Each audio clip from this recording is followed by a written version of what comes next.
চলো ফ্রেন্ডস, আজকে আমি বানাবো ছানার কোপ্তা। এই যে দেখো এতটা ছানা হয়েছে। তো এর মধ্যে আমি একটু ময়দা দিয়েছি, একে তো বাইন্ডিং করতে হবে। তো তার আগে বলি, আমি চলে এসেছি আমার আপনার আড্ডাতে।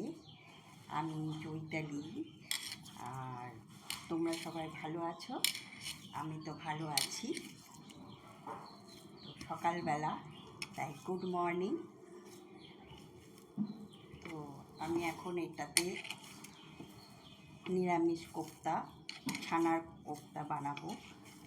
তো চলো, আগের দিন আমি বলেছিলাম, অল্প করে দেখিয়েছিলাম যে অল্প করেছিলাম। তো আজকে একটু বেশি করব, অনেকটাই ছানা হয়েছে। দেখছি 2 প্যাকেট দুধে, দেখো 1 কেজি দুধ বলতে গেলে 500 এই দেখো ছানা হয়েছে। দুধটা অ্যাকচুয়ালি কেটে গেছিলো, তা কী করবো, ফেলে দেবো কেন, লেবু দিয়ে কেটে এটাকে ছানা বানিয়ে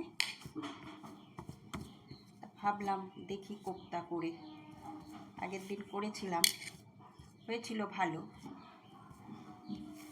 তো আজকেও আবার করছি। আগের দিন অল্প করে করেছিলাম, তো আজকে একটু বেশিই করছি। তো দেখি কতটা কি হয়। আমি এর মধ্যে একটু ময়দা দিয়েছি, না হলে বাইন্ডিংটা হবে না। বেশি না, অল্পই ময়দা দিয়েছি, কিন্তু একটু বেশিই দিতে হতো যা দিচ্ছি। মানে আর একটু, কিন্তু একটু বেশি দিলে জিনিসটা শক্ত হয়ে যায়।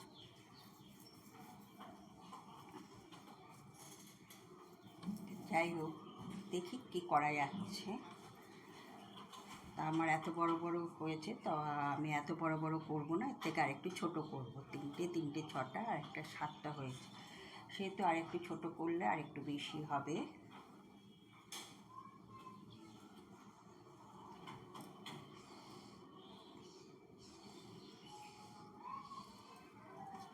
নিজেরাই খাবো যেহেতু বেশি বড় করে লাভ নাই। তাই এটাকে তোমরা একটা নতুন শেপ দিতে পারো। আমি এরকম শেপ দিয়েছি।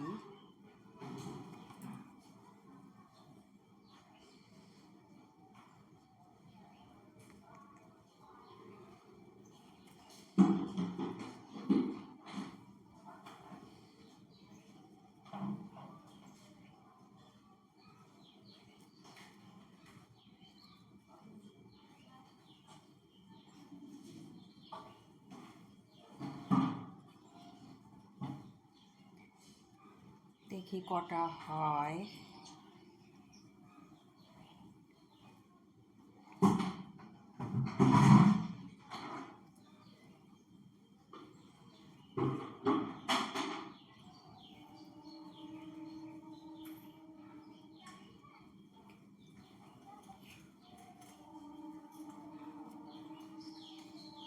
মোটামুটি 10টা হয়েছে।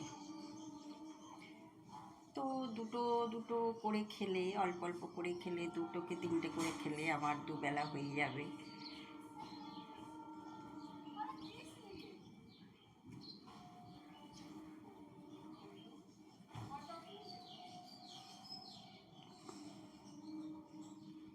ছানার কোপ্তা খেতে বেশ ভালোই লাগে, খারাপ লাগে না। নিশ্চয়ই তোমরাও খেয়েছো। নিরামিষ হিসেবে বিয়েবাড়িতে এই ছানার কোপ্তা করলে, নিরামিষ তো করতেই হয়, বিয়েবাড়িতে এই ছানার কোপ্তা করতেই পারে। তাহলে যারা নিরামিষ খায় তারা এই জিনিসটাও খেতে পারে। দেখো এখানে আমার 10টা হয়েছে। তো চলো, আমি এগুলো এবারে তেলে ভাজবো। কতটা তেলে ভেজে এটা আটকে রাখে, বড়াটা ঠিক থাকে, সেটা আমাকে এখন দেখতে হবে। আর বাইন্ডিংটা মোটামুটি ঠিকই আছে। আমি বেশি মাখাইনি এটাকে, অনেকে ভালো করে মাখায় আরও যাতে নরম হয়। চলো, আমার তেল গরম হয়ে গেছে, এখানে সাদা তেল দিয়েছি। এবারে এটাকে ভাজবো।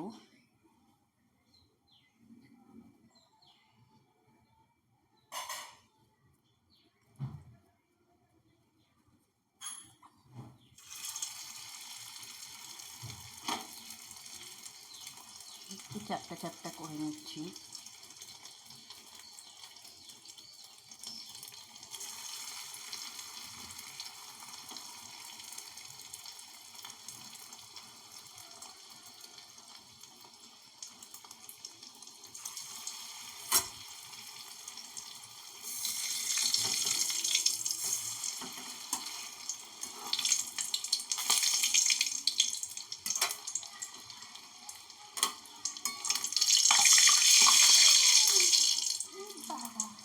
চিটকাবে।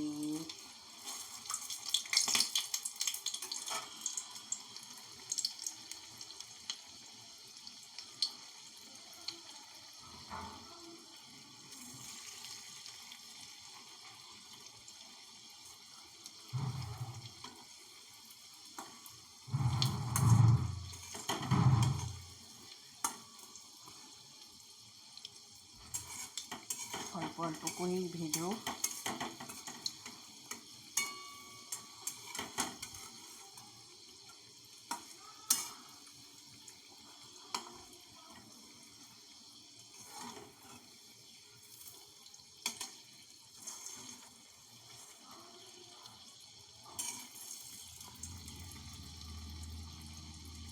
দেখছো ভাজা হচ্ছে। এটা একটু ভেজে নিলে একটু ভালোই হয়, একটু বাইন্ডিংটা এটা ভেজে নিয়ে করতে হবে। ওপর দিয়ে দেখছি তো নরমই আছে। তো এর মধ্যে আমি মাখিয়ে নিয়েছি নুন, একটুখানি নুন দিয়েছি আর একটু চিনি দিয়ে মাখিয়েছি।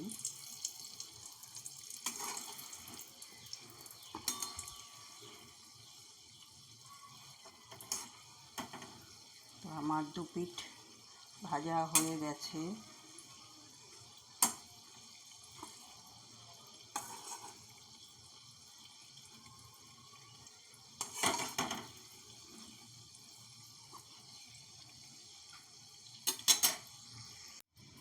চলো, এখন আমাকে হাজব্যান্ডকে খেতে দিতে হবে। তো ওকে আমি এখন টিফিন দেবো, রুটি আর কুমড়ো আলুর তরকারি। খেয়ে যা। আর এইটুকু তরকারি রাখলাম, আমি মুড়ি দিয়ে মাখিয়ে খাবো, খেতে বেশ ভাল লাগে।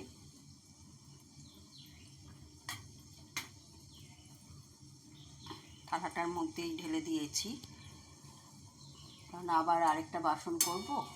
যাই হোক, এইভাবেই দিচ্ছি খেতে। তো আমার এদিকে 3টে ভাজা হয়ে গেছে, আর এখানে আছে 5টা ভাজছি এখনও।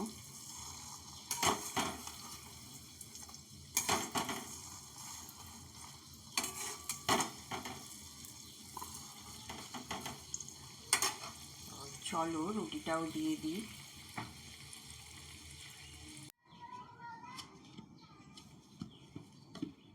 এই হটপটে রুটি আছে, এখান থেকে নিয়ে খেয়ে নিতে পারবে, ওর মতোই করা আছে রুটি। চলো, আমার কড়াইটা দেখে নিই আগে। আমি এর মধ্যে আরও 2টো বাকি ছিল, সেই 2টোও দিয়ে দিয়েছি। কিন্তু দেখো তোমরা, এগুলো খুব সফট হয়েছে। দেখো, দেখছো?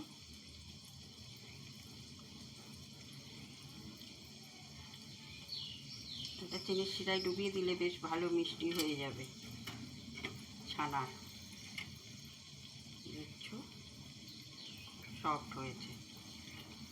আগের দিন যেটা করেছিলাম সেটা খুব একটা সফট হয়নি, একটু শক্ত শক্ত হয়ে গেছিল, কিন্তু ভালোই হয়েছিল, খারাপ হয়নি। যাই হোক, এগুলোও ভাজা হয়ে এসেছে।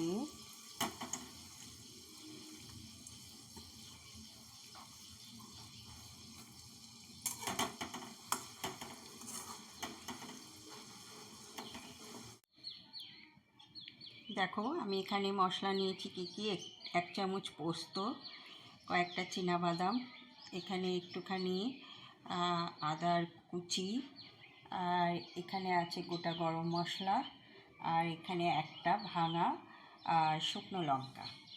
তো আমি এগুলো সব একসাথে বাটবো এখন। আর এই গরম মশলার মধ্যে আছে দারচিনি, লবঙ্গ, এলাচ, জায়ফল, জয়িত্রী। ঠিক আছে, এগুলো সব আমি এখন একসাথে বেটে নেব। তা চলো এগুলো বেটে আসি, আগে বেটে নিই, তারপরে আমি তরকারিটার মধ্যে আলু দিচ্ছি না, শুধু ছানার ছানার বড়া দিয়ে কোপ্তা হবে।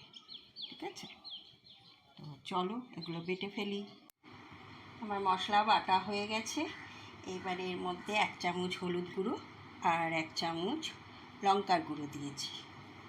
তো এবার চলো এবারে ওভেনটা আবার জ্বালাই, দিয়ে মশলাগুলো ফোড়ন দেব, গোটা গরম মশলা আর শুকনো লঙ্কা তো বেটেছি, আর সেহেতু আর শুকনো লঙ্কা ফোড়ন দিচ্ছি না। চলো গোটা গরম মশলা ফোড়ন দিয়ে মশলাটা দিয়ে দিই। আমি কুচিনাটা চালিয়ে দিলাম, এখানে আমি গোটা গরম মশলা দিয়েছি, বেশি দিইনি, অল্পই দিয়েছি।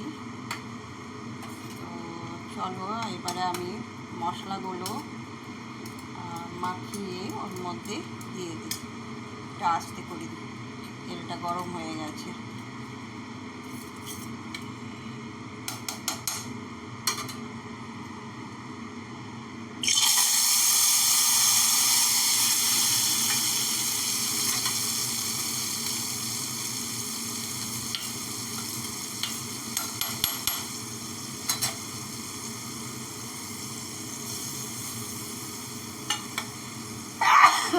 সরি,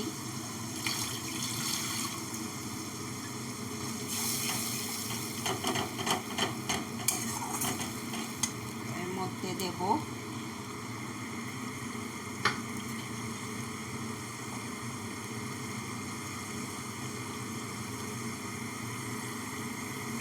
একটু নুন, 1/2 চামচ নুন,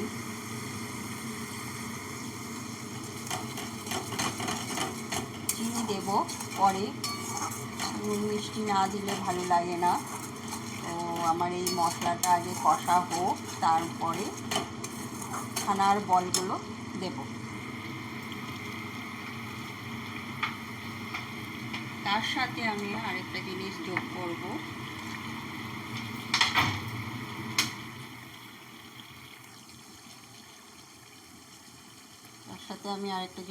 করব, ফ্রেশ ক্রিম। আমার একটু পনির রাখা উচিত ছিল, কারণ তাহলে তাতে আরেকটা জিনিস দিতে হবে, সেটা হলো টমেটো। তো চলো টমেটোটা আগে কেটে নিই। তো আমার টমেটো কাটা হয়ে গেছে, আমি এই টমেটোগুলো দিয়ে দেব। এবারে মশলাটা হতে থাকুক, একটু কষুক, তারপরে বলগুলো, ছানার বলগুলো দেব। এই মাদার ডায়েরি ফ্রেশ ক্রিমটা আমি দেব ওর মধ্যে।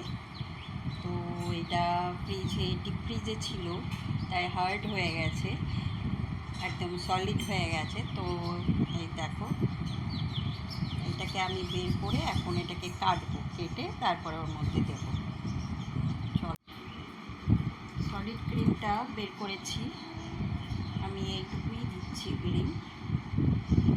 চলো দেখি, আমার মশলাটা কষে এসেছে, দেখো তেল বেরিয়ে গেছে মশলাটা থেকে। আমি এর মধ্যে এখন ক্রিমটা দিয়ে দেব।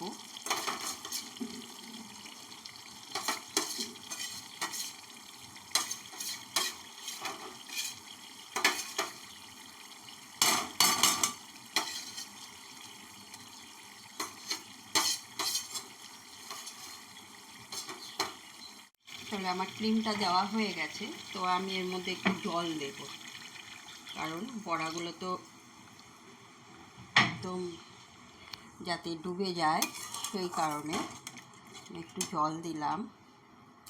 তো জলটা একটু গরম হোক।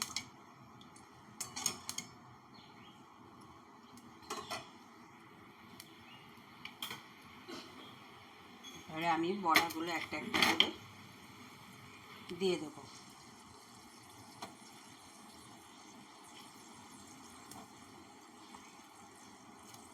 তোমরা গুনতে থাকো কটা বড়া দিলাম। 4টে, 5টা, 6টা, 7টা, 8টা, এই একটা 9টা, আর এই একটা 10টা। তো তোমাদের বলেছি আমি 10টা হয়েছে আমার। দেখছো এইগুলো জলটার মধ্যে ডুবে গেছে। তো মশলা তো আমার কষানো হয়ে গেছে, তো এটার ভেতরে একটু যাতে এগুলো মশলাটা ঢুকে যায় সেই জন্য। তো এটা একটু ফুটুক ততক্ষণে, তারপরে নামাবো। ফুটছে দেখছো। দেখো, আমি বড়াগুলো আগে উঠিয়ে নিয়েছি, কারণ সবগুলো একসাথে দিলে ভেঙে যেতে পারে, তাই বড়াগুলো উঠিয়ে নিলাম। এবারে আমি গ্রেভিটা এর মধ্যে দিয়ে দেব। তো আমার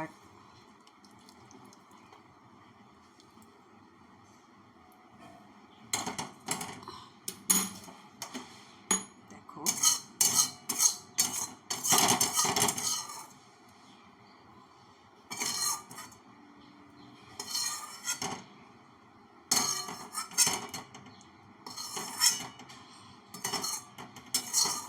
আমার ছানার কোপ্তা হয়ে গেছে। বড়াগুলো দেখেছো কত বড় বড় হয়েছে, আর একটাও ভাঙেনি।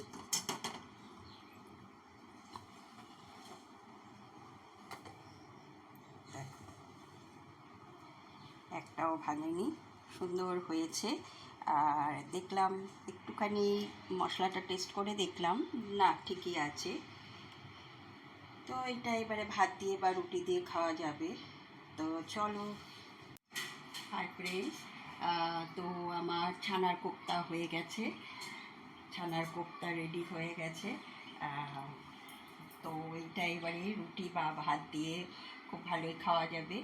আর পরোটা হলে তো কথাই নেই, যে কোনো পরোটা হলে কথাই নেই।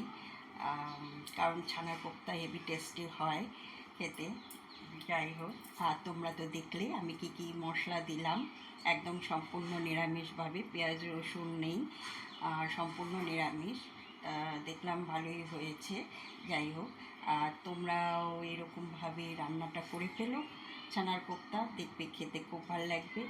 আর নর্মালি সহজ পদ্ধতিতেই দেখালাম কিভাবে কি করতে হয়, সেই আর কি। তো চলো, বাই। আজকে একটুখানি আমার চ্যানেলটা যদি, আমার এই ভিডিওটা যদি তোমাদের ভালো লাগে, তো একটা শেয়ার আর লাইক অবশ্যই করে দিও। আর সাবস্ক্রাইব করতে ভুলো না, বেল আইকনটা টিপে সাবস্ক্রাইব করে দিও। ঠিক আছে? তো বাই।